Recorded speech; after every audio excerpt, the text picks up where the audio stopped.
부동산으로 계속 돈 벌 수 있을까? 라고 했는데 강남 신축 아파트 안 떨어진다면서요. 신축단지 실거래가는 3억 6천, 많게는 6억도 급락하고 있는데 저기 매도가를 낮춰서다. 안 떨어진다고 했는데 부동산 지금 투기 시장은 이미 강남부터 끝났고 그게 퍼져나가고 있는 상황이다. 그죠? 근데 아니 우리 동네 아직 안 떨어졌는데, 내가 사는 아파트 아직 안 떨어졌는데, 6억이야 아직 안 떨어졌는데, 소형 아파트 아직 안 떨어졌는데 뭔 떨어진다고 계속 폭락 얘기하고 있냐, 이딴 댓글들 달고 있는데 동시다발적으로 갑자기 막 10억씩 떨어지고 그래요? 아니다. 저는 여러 번이나 지금 이런 위기 때문에 어디부터 떨어지고 있고, 그 다음에 이런 형식으로 떨어지기 때문에 어디가 먼저 떨어지고 여기는 얼마 안 있으면 떨어질 거다. 근데 꼭 지금 와서 그거를 이야기하는 거는 뭐예요? 안 떨어지니까 빨리 사세요 라고 여기까지 와서 댓글 달고 있는 거죠. 그렇게 마음이 급해진 사람들이 많아졌다. 하반기부터 다시 반등할까요? 아니면은 내후년에 되면 다시 반등할까요?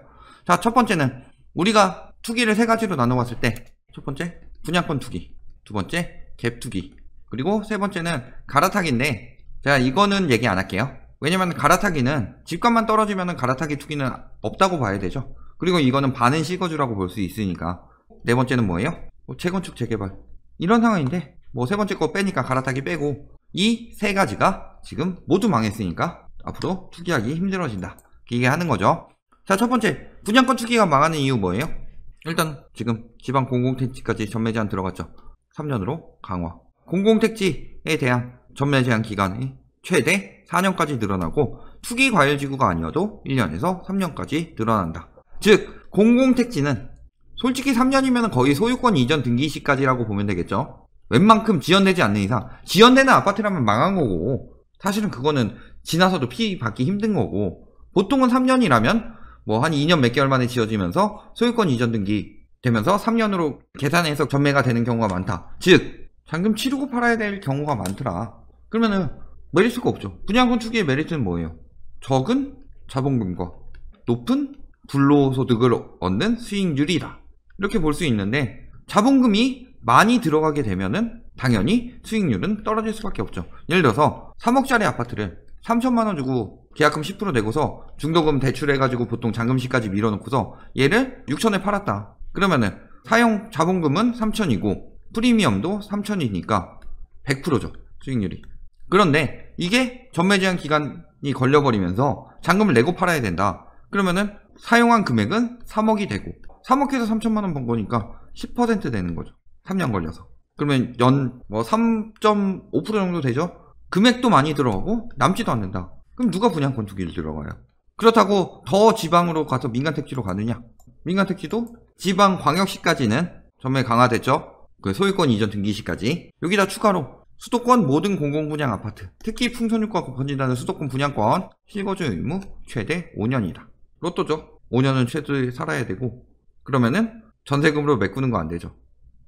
그래서 최대 5년 동안 반드시 실거주 해야 된다. 이거 뭐 하라는 거예요? 이런 것들 전매 제한이나 실거주 의무들 왜 넣어요 지금? 분양권 전매가 뭐예요? 투기 수요들이 집을 산 것도 아니고 집을 얻을 수 있는 권리를 싸게 사서 실수요자들에게 비싸게 팔아넘기는 것이죠. 유통 마진이 있어요 이게? 유통하는데 노력이 들어가요? 가지고 있고서 조금 비용만 들어가는 거죠. 그러면서 집값을 올리는 원흉이 되었다. 그러니까 분양권 전매하지 마라. 분양은 실거주 할 사람들만 받아라. 이게 잘못된 정책은 아니죠. 시세에 따라서 80% 미만일 경우 5년, 80%에서 100% 사이일 경우 3년이다. 이 실거주 기간을 지키도록 해야 한다. 그러면은 분양권 투기가 들어갈 메리트는 더욱 사라지겠죠. 수도권 같은 경우. 자, 거기다가 공급 엄청나게 나오죠. 3기 신도시 5곳 모두 지구 지정 완료. 이거 이야기하는 거 보면은 제대로 추진될 수 있을까? 정부에서 진행하는 거 제대로 추진된 적 없다. 그러면서 2021년까지 제대로 들어올 수 있겠냐. 2021년에는 공급 부족이 굉장히 심하게 온다. 이런 얘기 했는데 굉장히 지구 지정하면서 빠르게 추진하고 있죠. 대장지구, 학원지구, 신길 2지구 이런 데들 지금 4,600호, 5,600호, 2만호 이런 것들 굉장히 빨리 지정되고 있다. 지금 개요들. 그래서 엄청나게 빠르게 진행되고 있더라. 자, 그러니까 여기서 알 수 있는 건 뭐예요? 옆에 분양이 이 정도면 쏟아져 나오는 거죠.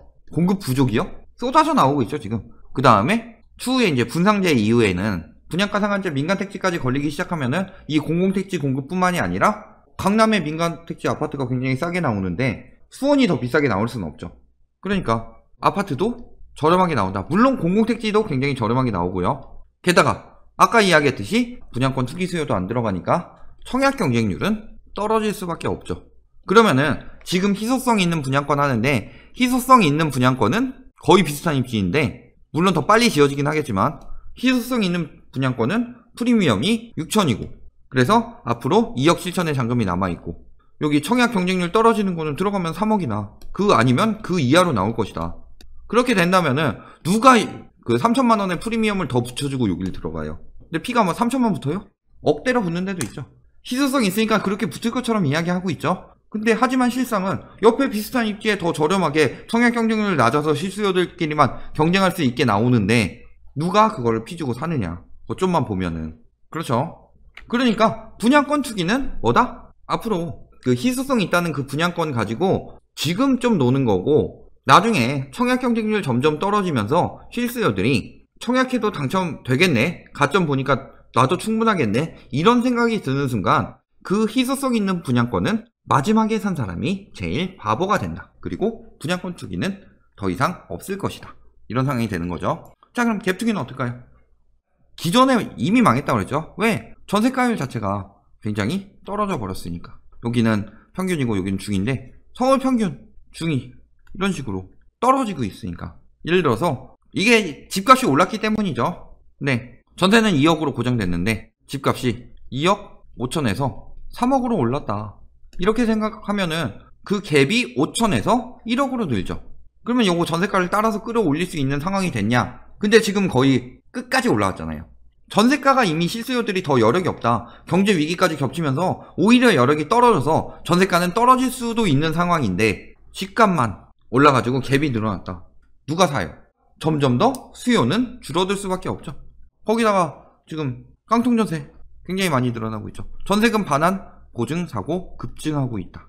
전세가 못 돌려주고 있다. 근데 그때도 지금처럼 전세가 못 돌려준 사람들은 똑같이 많은데 그때는 전세 보증보험을 유명하지 않았으니까 가입을 많이 안 해서 그런 거고 지금은 가입을 많이 했기 때문에 이런 금액이 나왔다. 그렇다고 치더라도 그러면은 그때는 전세보증보험을 안 들었으니까 집주인들이 뻐기고 돈 안 돌려주면은 임차권 등기명령 신청해가지고 이사하고 나서 거기서 보내가지고 갚으라고 반환 요청을 하고서 반환 요청이 안 됐을 경우 경매 신청까지 들어가서 거기서 내 돈을 찾는다. 이런 굉장한 복잡한 조건이 있었는데 지금 전세보증보험 가입하니까 그럴 사람도 별로 없었죠. 그거에 대해서 지식이 있는 분들도 별로 없었고 근데 지금은 전세보증보험 가입하니까 뻐기면 바로 경매되는 거죠.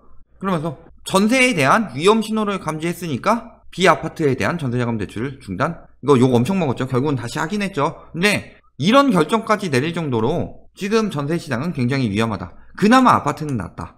이거죠. 자, 그 다음에 법인, 임대사업자 작살나고 있죠.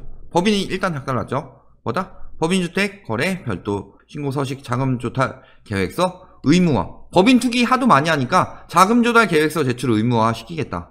원래는 규제지역은 3억 이상, 그 외에는 6억 이상이 자금조달 계획서 제출이 의무화되었는데 법인은 그딴 거 없다. 다 내라. 이거죠. 법인 투기는 하도 많으니까. 그래서 법인 지금 투기 막 늘어나고 있는데 법인 망했다. 이런 생각 나오잖아요. 법인으로 뭐 세금, 대출규제 이런 거 다 피해가고 꼼수 증여하고 이딴 것들 자금 출처하면은 다 걸리니까 못하죠. 거기다가 지금 임대료 5% 넘게 올리는 임대사업자들 비상. 아니 임대사업자 가입 조건 자체가 증액 제한이 있었어요. 원래 처음부터. 혜택은 혜택대로 다 받아 처먹고 이거 올린 사업자들 비상 아니죠. 다시 쓰자 꼼수.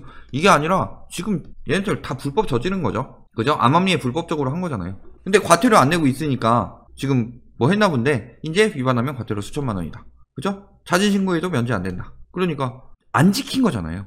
이거는 사실은 소급해서 다 벌금 매겨버려야 되죠. 그러니까 임대사업자들이 대부분 갭투기로 들어가잖아요. 이 갭투기에 문제가 생길 것이다. 그러면서 뭐 과태료 이렇게 나오죠. 거기다가 지금 전월세 신고제 들어가게 되면은 이제 임대사업에 대한 정부의 탈세 혐의나 이런 걸 잡아낼 수 있다. 실질적으로 다주택자들 내놓은 매물들을 거기서 이제 전월세 살고 있는 거 보면은 훨씬 더 많죠. 거의 한 6, 7배 많죠. 그러니까 그 정도 되는 거에서 이제 신고제 해가지고 확정일자로 날짜 잡는 거 말고 신고제로 하자. 예를 들어서 그 집주인이 확정일자 하지 말아달라고 하면서 근저당 같은 걸 받아가지고 임차인한테 보장을 못 해준다든가 그런 짓거리도 하니까 피해보지 말라고 신고제 하는 거죠. 그러니까 신고제 하게 되면은 문제 생기죠. 임대사업자들 부담 커지죠. 거기다가 신고제뿐만이에요. 임대사업자에 대한 과세 강화되죠. 2천만원 이하 가격 올린다는 거. 과세도 강화된다. 그러면은 실질적으로 임대사업자 그거 소득세 얼마 오르지도 않는데요? 라는 게 문제가 아니라 건보료 문제가 많이 들어가죠. 특히 임대사업자 하는 사람들 중에서 월세는 다 따박따박 받아 먹어놓고서 건강보험료는 다른 사람들 밑으로 넣어서 피부양자 자격으로 건보료 안 내고 이런 걸로 버팅기고 있었는데 이런 것들 다 뱉어내야 되죠. 그러니까 여기다가 뭐뭐 들어가요? 앞으로 뭐 전월세 상한제도 들어갈 수 있고. 자, 21대 국회에서 굉장히 할 게 많아요. 임대사업자 때릴 거, 그 다음에 계약갱신 청구권. 이거는 임대사업자 때리는 건 아니죠, 사실은. 비임대사업자들 임대사업자화 시키는 거죠. 다 임대사업자 만드는 거다. 그리고 여기다가 추가로 지금 생각하고 있는 게 요거 임대료. 이 법이 올 하반기 내에 꼭 통과했으면 좋겠습니다. 첫 번째는 임대료 5% 이상, 그러니까 임대료 상한 위반 시, 또 보증금 사고 발생 시 기존 혜택 환수하고 자격 박탈한다. 이거 지금 추진 얘기 나온 지 좀 됐죠? 그러니까 이것까지 추진되면은 늘 얘기했잖아요. 9.13 이전에 그 혜택 받던 것들 소급 들어갈 수 있다고. 이런 것들로 너네 한 번만 걸려라. 이딴 짓거리를 하지 마라. 자, 이건 일단 뭐예요? 이거는 지키면 돼요. 근데 이거 보증금 사고 발생은 어쩔 수가 없다. 왜? 임대사업자 중에 영끌에서 갭투기 들어간 사람들은 하나만 역전세난이 나든가 아니면은 하나만 집을 빼게 됐는데 그게 전세보증보험 가입한 집이라서 보증금 사고가 터져버렸다. 그때 기존 혜택 환수하고 자격 박탈한다. 그러면은 이 9.13 이전에 많이 받던 보유세 합산 배제, 양도세 중과 배제 이런 것들 다 타격이 입는다. 그러니까 결국은 무슨 일이 생길 수밖에 없어요?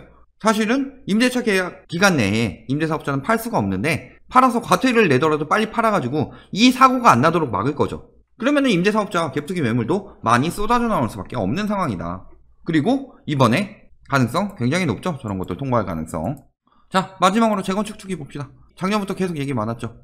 재건축 초과이익 환수 덮친 재건축들 비상이다. 그래서 호가 하락 나오고 재건축 총액 연기 없다. 분양가 상한제도 7월에 시행할 것이다. 초과이익 환수에다가 분양가 상한제까지 겹치니까 얘는 어쩔 수 없더라도 하나라도 피하게 재건축 후분양이나 일단은 상한제라도 피하는 거를 찾고 있다. 이런 상황이죠. 결국에 재건축 규제 완화 없다. 그러니까 공공주도 재개발로 공급 늘려가겠다. 자, 재건축은 늘 얘기하지만 재건축을 안 한다고 해서 공급 부족이 되는 게 아니라 재건축을 추진하면서 공급 부족이 생기고 그 뒤에 2, 3년 뒤에 공급이 나오는데 그러면 어떻게 해요? 재건축을 계속 만체시켜서 3년 뒤에 12,000채 공급 나오게 하냐. 그러면 일단은 2년간은 멸실 만체식 되면서 엄청나게 피해를 입히죠. 이게 좋냐? 아니면은 재건축 한 3,000세대씩으로 줄이고 택지 공급을 통해 가지고 뭐 3,000세대씩 넣는다. 그러면은 아까 뭐 12,000세대니까 이거 한 3,500세대 하면은 아까랑 비교했을 때 어느 쪽이 공급 부족이에요? 재건축이 많이 하는 쪽이 공급 부족이죠. 그러니까 지금 계속 새로 공급되는 택지 뭐 효과 없을 거다, 제대로 추진 안 될 거다, 계속 부정만 태우고 있는 이유가 그거다. 그거 하면은 집값 떨어지니까. 그리고 재건축 활성화시킬 명분이 없어지니까. 그러면서 뭐 목동 일부 단지는 뭐 자발적으로 안전진단 취소하겠다고 선언했고, 저희 얘기하는 헬리오시티 같은 경우는 분담금 폭탄으로 조합장 해임 결의하고 있다. 등기 안 나오고 있죠. 여기 등기 떨어지면은 급매물 굉장히 많이 나오겠죠. 자, 거기다가 재건축 잘 안 되죠. 안전진단 기준 강화 2년 재신청 있잖아. 자, 실질적으로 왜 안전진단 기준 강화를 해가지고 못 만들게 하냐? 이거 멸실 조정하는 거예요. 멸실 조정. 그러니까 진짜 위험한 아파트는 어쩔 수 없으니까 미리 재건축을 시키되, 위험하지 않은 아파트는 일단 기다려라. 너무 멸실 많이 나오면 집값 폭등에 장이 되니까 멸실 조정하는 거죠. 왜 멸실 조정 해야 됐어요? 그 전에 재건축 연한 완화를 40년에서 30년으로 줄여버리면서 75년씩에서 뭐 85년씩. 물론 그 전에 일괄적으로 40년은 아니니까 뭐 앞에 건 줄었더라도 한 80년에서 85년부터 이런 아파트들이 지금 쏟아져 나오고 있다. 이 아파트들이 쏟아져 나오면서 계속 신청하다 보니까 멸실이 쏟아져 나와서 집값 폭등을 유도했었죠. 그래서 공급 부족, 제가 예전에 영상 올린 거 보면은 오히려 2017년, 2018년이 멸실이 너무 많아서, 공급보다 멸실이 많아서 집값 폭등을 유도했다. 그래서 재건축을 오히려 제한해서 멸실을 줄이는 것이 공급 부족을 해결하는 방법이다. 이런 얘기 했었잖아요. 그러니까 안전진단으로 부동산 3법 이후에 재건축 완화된 것들 싹 다 다시 들어가면서 점점 더 힘들어지고 있다. 앞으로 이 재건축들 외에 다른 재건축들 추진이 공급 부족 이야기하면서 할 수 있느냐. 지금은 용적률, 여기도 보면은 재건축 사업 우산이기 용적률 210%죠. 80년대 아파트는 용적률이 100%대가 많은데 90년대 아파트는 대부분이 용적률이 200%대다. 앞으로의 재건축 시장은 지금 하고 있는 것들 이제 안전진단 끝나고 하나씩 추진되면서 나중에 분양가 상한제 해제하고 재초안 해제할 건데요? 라고 하더라도 늘어날 게 없다. 용적률이 낮아서 기본적으로 높기 때문에 늘어날 세대수가 없어서 재건축 투기는 그때는 지금처럼 메리트가 없다. 이런 점도 생각을 해야 되죠. 자, 거기다가 앞으로 정책 계속 강화될 거죠. 일단은 투기 조장 언론 처벌한다. 그 부동산 유튜버들 불법 증거 찾았다. 정보 제공 빌미, 중개 유도. 그죠? 시장 교란, 구체적 사례 포착, 그 다음에 중간 결과 발표하겠다. 그래서 요거 좀 빨리 좀 발표했으면 좋겠는데요. 잡아갈 사람들이 굉장히 많은데. 요것뿐만이 아니라 앞으로 정책은 계속 강화될 거죠. 아까 이야기했듯이 임대사업자 뭐 이런 부분이라든가 그런 것들이 통과가 쉬워졌다. 왜? 지금 여기서 조금 문제 생겨나고 있죠. 뭐 최근에 문제 생겨난 사람이라든가 뭐 그 전에 또 문제해가지고 몇 석씩 지금 줄고는 있는데 그렇더라도 지금 압도적인 의석을 가지고 있기 때문에 법안 통과가 예전보다 훨씬 더 용이할 것. 그러니까 앞으로 아까 제가 뭐 이야기했던 임대사업자라든가 아니면은 뭐 집값 뭐 반등한다고 뭐 난리친다? 그러면은 규제 들어가기 굉장히 쉬워지죠.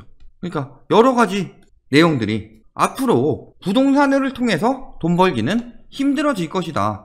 그리고 만약 조금 오른다. 그래도 조금 오른다. 우긴다고 칩시다. 근데 제가 예전에 빚내서 집 사면 영상에서 만들었었죠. 빚내서 집 사면 벌어질 일들. 고가 아파트 별로 남는 거 없고 중저가 아파트도 저가 아파트도 세금 많이 안 떼간다고 해도 복비 떼고 이사비 떼고 하면 남는 거 없다. 얼마 올라왔자. 자, 거기다가 사람들의 여력이 되느냐. 안 되죠. 경기 회복 지금 한경연에서 지금 발표했는데 BSI 보면은 외환위기 IMF죠. 금융위기 리먼이죠. 이때보다 회복 속도 더디다는 건 뭐예요? 이때보다 경제위기가 심각하다는 거죠. 근데 무슨 V자 반등 이야기하고 금방 회복될 것처럼 이야기하고 하는데 IMF 때 리먼 때 집값 긴 기간 떨어졌는데 IMF 때는 다행히 세계 경제가 괜찮기 때문에 거기다가 이제 IMF로 저기 환율 급등하면서 상대적으로 원화 가치가 떨어지게 되니까 수출이 굉장히 잘 돼서 살아났지만 금융위기 때 세계적인 위기 오니까 바로 한 5, 6년 떨어졌었죠. 장기적으로. 근데 지금 더 심각하다. 세계 위기가. 결론. 자, 저번에 뭐 인구수 이야기한 거는 중장기적인 걸 보고 지금 얘기하는 건 뭐예요? 하반기 혹은 내년에 반등한다? 이렇게 봤을 때 뭐예요? 규제 강화돼서 집은 이제 투기수산이 아니죠. 투기하면 뭐예요? 세금으로 다 떼이는데. 애국자죠, 애국자. 작년에 이미 부자들은 다 팔고 떠났다. 만일 오르더라도 규제가 강화돼서 세금으로 대부분이 빠져나가고 이건 만일 오르더라도지만 실질적으로는 앞으로 장기적이고 본격적인 하락장이 펼쳐질 것이다. 세 번째로 경제 위기는 이를 가속화시킨다. 그러니까 뭐 되도 않는 저금리로 올라요. 저금리는 리먼 때도 저금리 엄청 내려졌어요. 엄청 저금리 그때는 거의 3점 몇 프로 내려줬는데 그래도 집값 떨어졌죠. 그 다음에 뭐 공급 부족으로 올라요? 공급 부족 지금 그때보다 적어요? 인구는 줄었는데 오히려? 그리고 1, 2인 가구 늘었는데요. 1, 2인 가구는 집 대부분 안 산다고 그랬죠. 3, 4인 가구에 비해서 절반도 안 산다고 그랬잖아요. 그러니까 공급 부족? 저금리? 개뿔 말도 안 되는 소리 하지 마라. 그런 걸로 자꾸 호도해서 매수 심리를 만들어서 지들이 팔고 빠지고 지들의 주요 고객이 팔고 빠지고 이런 심리만 만드는 것이다. 저런 거 믿고 샀다가는 하우스 푸어 되기 십상이다. 여기까지가 결론입니다.